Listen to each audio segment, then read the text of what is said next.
Hello friends, ಎಲ್ಲರಿಗೂ good morning. ನಾನು ಇವತ್ತು ಇಡ್ಲಿ ಸಾಂಬಾರ್ ನಿಮ್ಮ ಜೊತೆಗೆ ಶೇರ್ ಮಾಡ್ಕೊತಾ ಇದ್ದೀನಿ. ಸಾಂಬಾರ್ಗೆ ಏನೇನು ಬೇಕು ಅಂತ ತೋರಿಸ್ತೀನಿ ಬನ್ನಿ. ನೋಡಿ ಫ್ರೆಂಡ್ಸ್, ಬೇಳೆ, ಆಮೇಲೆ ಟಮಾಟ, ಈರುಳ್ಳಿ, ಇದು ಒಣಮೆಣ್ಸಿನ್ಕಾಯಿ ಹಾಕೋಬೋದು. ನಾನು ಹಣ್ಣುಮೆಣ್ಸಿನ್ಕಾಯಿ ಇತ್ತು ಅಂತ ತಗೊಂಡಿದ್ದೀನಿ.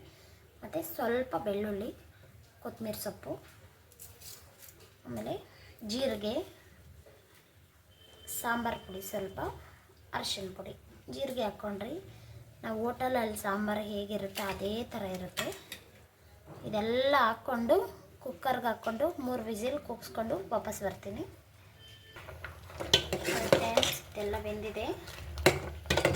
ಇದು ಮ್ಯಾಶ್ ಮಾಡಿಕೊಂಡ್ರೆ ಚೆನ್ನಾಗಿರುತ್ತೆ.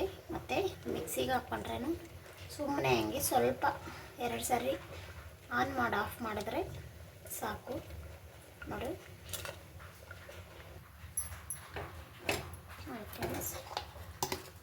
ಈ ಥರ ಬೇಯಿಸಿರೋ ನೀರು ಒಗ್ಗರಣೆ ಹಾಕೋಣ ಬನ್ನಿ.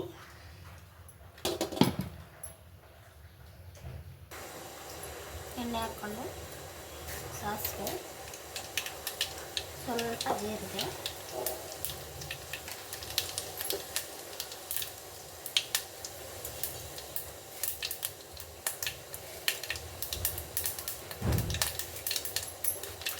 ಕರಿಬೇವಿನ ಸೊಪ್ಪು,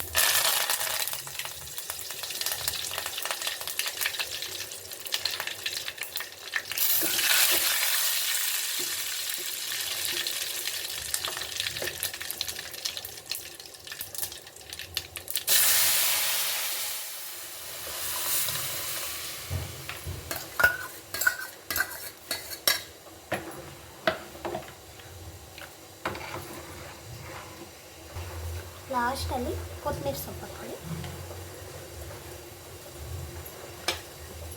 ಫ್ರೆಂಡ್ಸ್, ಸಾಂಬಾರು ರೆಡಿ.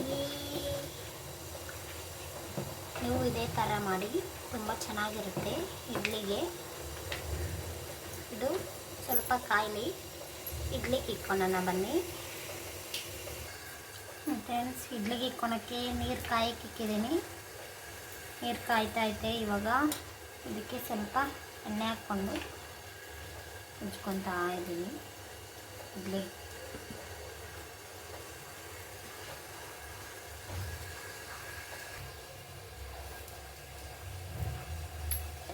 ಇಡ್ಲಿ ನಾನು ರಾತ್ರಿಯೇ ರುಬ್ಬಿಕೊಂಡಿದ್ದೆ. ನಾನು ಇಡ್ಲಿ ದೋಸೆ ಹಿಟ್ಟು ಹೇಗೆ ಮಾಡೋದು ಅಂತ ತೋರಿಸ್ತೀನಿ ನೋಡಿ. ಈ ಲೋಟದಲ್ಲಿ 1/4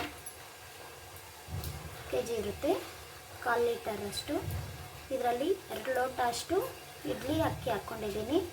ನೀವು ಸೊಸೈಟಿ ಅಕ್ಕಿನೂ ಹಾಕ್ಕೋಬೋದು. ಆಮೇಲೆ ಇದರಲ್ಲೇ 1/4 ಲೋಟ ಉದ್ದಿನಬೇಳೆ. ಆಮೇಲೆ ರಾತ್ರಿ ರುಬ್ಬುವಾಗ ಒಂದು 1/2 ಅವರ್ಗೆ ಮುಂಚೆ ಅವಲಕ್ಕಿ ಅರ್ಧ ಹಾಕ್ಕೊಂಡು ನೀರಲ್ಲಿ ನೆನೆಸಿಟ್ಕೊಂಡು ರುಬ್ಕೊಳ್ಳಿ. ತುಂಬ ಚೆನ್ನಾಗಿ ಬರುತ್ತೆ. ರುಬ್ಬಿದೆ, ನಾನು ರಾತ್ರಿಯೇ ರೆಡಿ ಮಾಡಿಕೊಂಡಿದ್ದೆ.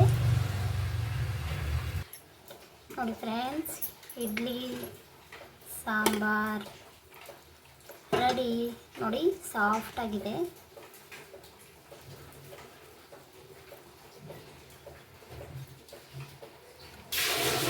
ಇಡ್ಲಿ ಸಾಂಬಾರು ನಾನು ಮಾಡಿರೋ ವಿಧಾನ ಇಷ್ಟ ಆಗಿದ್ರೆ ಫ್ರೆಂಡ್ಸ್ ಒಂದು ಲೈಕ್ ಮಾಡಿ. ನಮ್ಮ ಚಾನಲ್ಲು ಹೊಸಬ್ರು ನೋಡ್ತಾ ಇದ್ದರೆ ಪ್ಲೀಸ್ ಸಬ್ಸ್ಕ್ರೈಬ್ ಮಾಡ್ಕೊಳ್ಳಿ. ಇದು ಹೇಗಿದೆ ವಿಡಿಯೋ ಇಷ್ಟ ಆಗಿದ್ರೆ ಕಮೆಂಟಲ್ಲಿ ತಿಳಿಸಿ. ಓಕೆ ಫ್ರೆಂಡ್ಸ್, ಬಾಯ್ ಬಾಯ್. ನೆಕ್ಸ್ಟ್ ವಿಡಿಯೋದಲ್ಲಿ ಸಿಗೋಣ.